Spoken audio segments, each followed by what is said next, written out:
راځو یو ډیر دلچسپ عنوان ته چې هغه هندسي سلسلې دي. په هندسي سلسلو کې زه غواړم تاسې ته د هندسي سلسلو ډېرې مهمې برخې تشریح کړم چې لومړۍ برخه یې ای ده. ای د هندسي سلسلې لومړی حد ده. لومړی حد ده. صحیح ده؟ که هغه هر شی اوسي. بیا بل شی د آر ده. آر مشترکه نسبت ده. دا ټول ستاسو مثال کې هم بیانوم چې دا څه معنا لري. مشترکه نسبت ده. بل شی ده ان ده. ان چې ده د حدونو تعداد ده. د حدونو تعداد ده چې څو حده موږ لرو، څو دانې ای لرو. او آخر کې چې ده اس د ان ده چې دا د ان د حدونو مجموعه ده.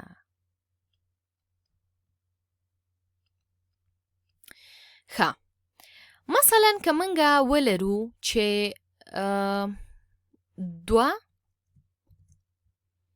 دوه شپږ اتلس او 450. که د دوی په منځ کې د جمع علامه موجوده سی، 2 جمع شپږ جمع اتلس جمع 450، نو اوس دې ته هندسي سلسله ویل کیږي. صحیح ده؟ چې د دې دغه لومړی حد چې ده دغه ای ده. ومه پیژنده لومړی حد چې هندسي سلسله ورڅخه شروع کیږي دې ته ای وایي. بل مشترکه نسبت ده. مشترکه نسبت څه ده؟ دا موږ لیکلی سو د 2 جمع شپږ لیکلی سو د 2 ضرب د 3 په شکل جمع. اتلس لیکلی سو د 2 ضرب د 3 په توان د 2 په شکل، ځکه 3 په توان د 2 کیږي 9، 9 ضرب د 2 کیږي 18 جمع. 450 لیکلی سو په شکل د 2 ضرب د 3 په توان د 3 په شکل. اوس دلته مشترکه نسبت وګورئ چې شی ده. مشترکه نسبت 3 ده، ځکه دغه ټول حدونه په 3 کې ضرب سوي چې دا سلسله یې منځته راوړې ده. دا آر ده. صحیح ده؟ راځو د ان حدونو یا تعداد ته چې هغه دغه توان ده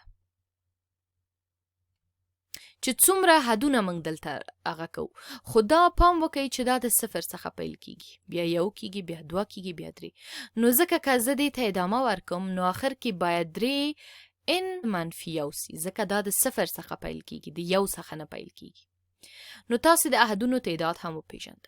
اوس راځو دې ته چې دغه اس ان یعنی د ان حدونو مجموعه موږ څنګه پیدا کوو. صحیح ده؟ دغه چې دا زموږ د درس ډیره مهمه خبر هم دغه ده چې زه غواړم دلته تاسو ته ولیکم. ښه، که زه ولرم چې اس د ان یعنی د ان د حدونو مجموعه مساوي کیږي، لومړی حد می چی شی ده؟ ای ده. صحیح ده؟ جمع ده. بلی چی شی ده؟ ای ضرب د آر ده، لکه دلته چی ده جمع. بلی چی ده؟ ای خوسته ده پکی کنه؟ ای خوسته ده. آر په توان ده یو حد ده، مثلا آر په توان ده 2 ده جمع. بالاخره دا هم داسې ادامه لري. آخري شي ته چې زه رسیږم هغه ای آر ان منفي 1 ده. صحیح ده؟ دا اس ده ان ده. په دې خبره ښه ځان پوه کړئ.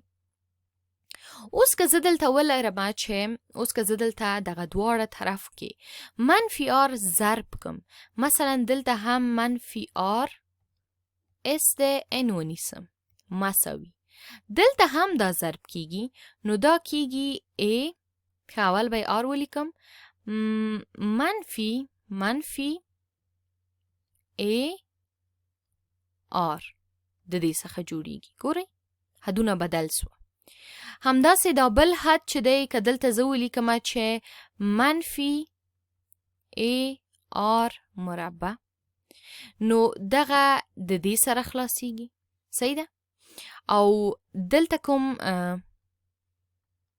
مثبت ای آر چې ده د دې سره خلاصیږي. صحیح ده؟ خو خلاصه هر شی چې دی دغلته کوم حد چې ده هغه چې کله مثلا په منفي آر کې ضرب سي نو د دې څخه جوړیږي منفي ای آر په توان د ان منفي یو. صحیح ده؟ دغلته چې کوم حد جمع کې ده او دغه حد چې دی دلته ګورئ تاسې دا د منفي ای آر په توان د ان بدلیږي. نو د دې ځای چې دغه ای آر ان په توان د منفي یو مثبت ده او دغه منفي ده نو دا دواړه هم خلاصیږي. کوم شی چې دلته پاتې کیږي ولیکو اس د ان منفي آر اس د ان، ځکه موږ همداسې کار کړی ده کنه.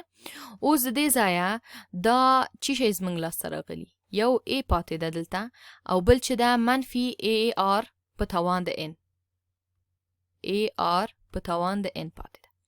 د دوی د دواړو منځ کې زه کولی سم اس د ان مشترکه ونیسم او په قوس کې ولیکمه چې یو منفي آر مساوي ده.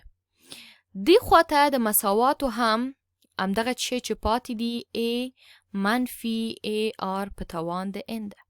اوس دواړه طرفه زه څه کوم؟ دواړه طرفه ویشم په یو منفي آر باندې. صحیح ده؟ په یو منفي آر باندې دواړه طرفه ویشم نو د دې ځایه اس د ان مساوي کیږي. دې خواته خو دا خلاصیږي کنه.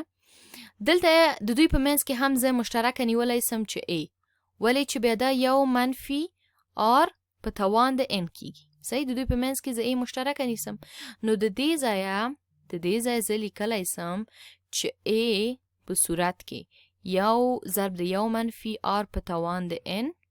صحیح ده؟ او په مخرج کې هم یو منفي آر. نو ډیر مهمه شی زما لاسته راغی چې هغه د اس ان فورمول دی. اس ان یا د حدونو د مجموعې فورمول ده چې مساوي کیږي د ای ضرب ده یو منفي آر په توان د ان تقسیم په یو منفي آر سره.